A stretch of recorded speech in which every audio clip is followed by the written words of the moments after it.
So here we're taking a look at Crusaders, Thy Will Be Done. Now a special note about this particular overview is that this is a prototype copy, and as such some components are not final. For example, these little discs here are actually going to be wooden pieces in the final version of the game. In this game, players will be an order of knights attempting to spread the influence across Europe. The game itself is played to a certain number of influence points based on the number of players. In this case, we have 2 players, so we would be playing to 140. At which point, once we've met that number, we will still finish the current round and then gain any additional victory points as needed. The game does use a Rondel mechanism, which allows you to select an action, and then afterwards you take the action and then redistribute the cubes in a clockwise fashion, unless your particular ability allows you to break that rule. Such as here, the Teutonic knights are allowed to go clockwise or counterclockwise. This one over here, however, allows us to skip a bin of our choice if we wish while distributing cubes. The types of actions we have are as such. We have a travel action, a crusade action, a gain influence action, a build, and a muster. And I'll go into each of these in a little more detail. The first one is travel, and travel is on the board by default 2 times. This allows you to move a number of spaces equal to the cubes that you have. And if later you have additional knights on the board, you can split that up however you wish. In addition, you do not have to use all of them, all of the action points, but you will still distribute all of the cubes. In this case, we have 2, which would allow us to move our little knight here up to 2 spaces. So we could go 1 and then 2. Then we would pick up the cubes and distribute them. The second type of action is crusade. Now, crusade allows us to defeat enemies on the board. There are 3 types of enemies within Crusaders. There are the blue discs, which represent the Prussians, the brown one, which are the Saracens, and the yellow, which are the Slavs. The Saracens have a value of 6 always throughout the game, and that will never change. The Prussians and the Slavs, however, will increase in power as they are defeated from the board. So if we were in this spot, say with this Prussian here, we would need currently a value of 3 to defeat them. Well, it so happens that we do, so we would move them from the board, and you will put them next to your player board because they will matter for end of game bonuses. After we defeated them, we will gain victory points equal to their current value. So in this case, that would be 3. And then we will move up their slider by 1, thus meaning that they will be worth 4 to anyone else who defeats one next. And then once again, we will distribute our cubes. Now the Saracens have a special thing in that they do have a building printed on them or possibly a muster. And that means that if when defeating them, you can possibly build that type of building for free in the spot if you wish, and then take the victory points as normal for that. Or if it's a muster, you would be able to muster a troop here in the order for the next available and take the victory points for that. Now we haven't covered muster, but we will in a minute. However, if you do not wish to take that, then you can just take a straight 3 victory points for defeating them. The next type of action is influence, and all that means is we're going to gain influence based on our action points. In this case, we have 4, so we would gain 4 influence points. We would then again distribute our cubes. The next type of action is build, and that's going to allow us to get out one of our 16 buildings here out onto the board. Now you do have to build from lowest to highest, so you can only start in the first of each column as you're moving across, but if you've already built some, then you can build the next lowest in there. In this case, let's say we wanted to build this church here. That is going to require 3 points. Well, we do have 3 because we have 4 here, and again, you can overspend, and by doing so, we would gain 1 influence. As you move across, you'll find that the value to build them will increase, but so will the victory points that you will get back.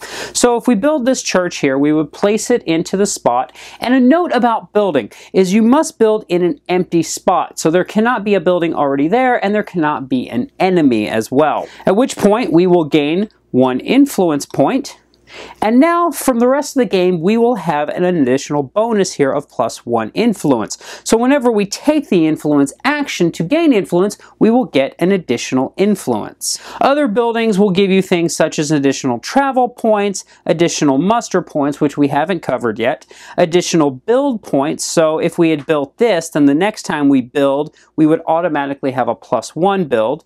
And some are dual action, and then you have these 4 over here, which are actually for endgame scoring. Again, we will redistribute our cubes and move to the final action. The last action we have on our board is muster. Muster is going to allow us to recruit troops to fight alongside our knights, which will give us additional crusade actions when we take it. In order to do so, again, you must pay the value, and in the case of the first one, it is 3, and you must go left to right, so you can't skip to the highest one. It would cost us 3, which we do have. We would flip it over, and we would gain 1 influence point for that one. Later on, there would be 2, 3, 4, and eventually 5. Once we've done so, we again will distribute our cubes. And that means from now on, if we take the crusade action, we have a +1 to it. The last type of action you can take is to upgrade one of your action bins. In order to do so, you pick one and you flip it over. Now that will give it 2 abilities on it as opposed to the original 1. And when you're taking the action later, you can choose to distribute your cubes however you wish between them. This will give you a little more flexibility as the cubes move around. In addition, if you wish, and this is not mandatory, you then can distribute all of the cubes from one wedge. So by taking the upgrade here, I could then choose to say distribute from this bottom travel as such. Now this is really good in that if there's something that you want to do that you don't have the cubes for and you need to move things around, or if you just simply want to wait a turn to do something, you can always do the upgrade. On your turn, you are just taking one action, then play passes to the next player, and it goes round and round as such. A few special notes that I should point out before we get to the end game scoring is first these additional knights here. They are placed out when you build the associated castle. So if the blue player were to build the castle here, this knight would come out and become available. And it comes out in the space where the castle itself is built. With having multiple knights on here, you are allowed to split your travel between them, as I stated before. However, you cannot do more than 1 crusade per turn, and you cannot build more than 1 building per turn. So even if you had the cubes available in the action and you had multiple knights out, you would not be able to do that twice. Another thing to note within the buildings themselves of the action is on some of these there are going to be these bonuses. Now some of them are printed on the board and some of them were randomized at the beginning of the game. These will give bonuses for building certain types of buildings, such as this one here, where if we build a military building, it actually costs us 2 less to do so. Or over here, we're building a bank, cost us 1 less to do so, and we gain an additional victory point when we do. Now these do stack for the ones that have 2 if they apply to the same type of building. Once all of the original victory points have been completed, you will then finish out the round so that all players have taken an equal number of turns. At which point the game will be over and we'll do a couple of end game bonuses. The first end game bonus will be these buildings here that players may or may not have built.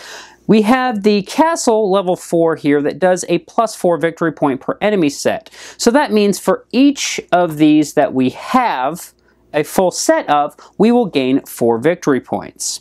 The next one is this one, which just gives us a straight 6 victory points. We have one here that gives us +1 victory point per knight and troop. So in this case, we would get 1, 2, and then 3 additional points. And then this one gives us +4 victory points for each of these level 4 buildings that we have completed. The last thing to do for the end game scoring is then to award the bonuses for defeating those enemies. And this is simply who has the most. So the person that's defeated the most Prussians would get 5 victory points and the next person would get 2. In the case of a tie, you would flip the card over and it says that all of the tied players would get 3 points and that there would be no second place. If there was no tie for first and only a tie for second, then each player would get 1. You'll award out each of those for the types of enemies, and whoever has the most points is the winner. So that's a look at Crusaders, Thy Will Be Done. Now, one quick rules clarification that I didn't mention in the overview. If ever you're doing the travel action and you need to move out of an area that already has an enemy in it, you do need to spend an additional movement point in order to do so. To start out, this game was a fantastic little surprise in that everything feels familiar, but it all flows together rather nicely. The artwork in the game is a bit sparse, but I think that actually works for the theme of this game. Speaking of theme, this game had the potential, given what it's about, to be dark, but I think this did a really good job of lightening it up and presenting it in a fun way. Now, they weren't going for historical accuracy, and I think that actually helped to make this game feel lighter. The game is simple to teach, but it offers a plethora of options without feeling overwhelming to new players at the table. The Rondel is nothing new in gaming, but I really did enjoy the way it's presented within this game. The fact that you are able to upgrade your individual action bins allows you to create, over the course of the game, a unique player board that matches the strategy that you are going for. And that really works here for me. And it also plays really well into the asymmetric roll cards that are handed out within the game. The setup of the game allows for just enough randomness to make me want to replay it, and changes the puzzle from game to game, but beyond that, this is going to be more of a perfect information game in that once it's all set up, you know exactly everything else that you're going to see within that particular play session. If I had any negatives to say on this game, it would simply be I was surprised at the lack of solo rules. Now, I'm not saying that every game should be able to be played solo, but this game feels to me like it could be. There seems to be not a whole lot of player interaction besides a minimal amount of take that or stopping someone from doing something that you see they were poised to do, but I think a solo option on this game could be feasible, even if it was just per se a set number of rounds. Overall, this is what I might consider to be a thinky casual game. It does offer a lot of options, but it's not going to be super heavy on the strategy, and new players should be able to feel at home quickly. AP could be an issue for some players, but given that you only do one action per turn, downtime should be kept to a minimum. The game will sit comfortably on my shelf with other games of similar nature, but allow me an option for something that feels a little more casual while still allowing me a decent amount of strategy within my play session. I hope you've enjoyed this look at Crusaders, Thy Will Be Done, and I look forward to seeing you guys next time.